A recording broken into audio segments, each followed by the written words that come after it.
Ulici Baštýřská v Praze 14 mělo vzniknout nové komunitní centrum. Rada 14. městské části však plány změnila a staví zde základní školu. Městská část se tak rozhodla pod vlivem současné situace školních kapacit v hlavním městě Praze a i v celé České republice.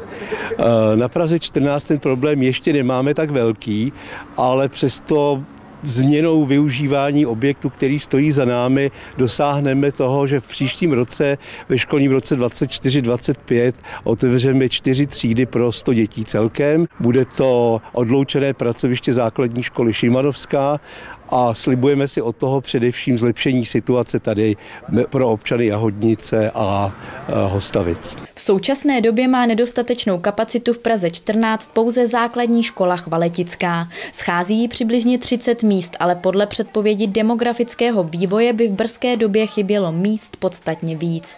Nynější fáze projektu prošla pro hasiče i hygienu a tak stravování bude obstaráno stejně jako na základní škole Šimanovské dovozem a následným výdejem obědů.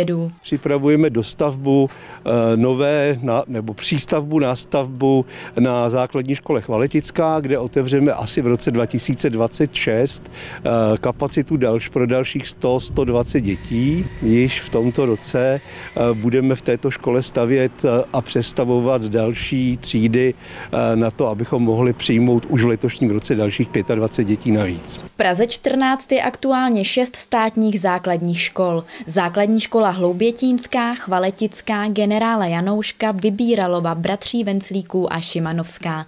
Mimo zmíněné jsou zde v provozu ještě 2 soukromé. Pro televizi Praha Monika Rusová.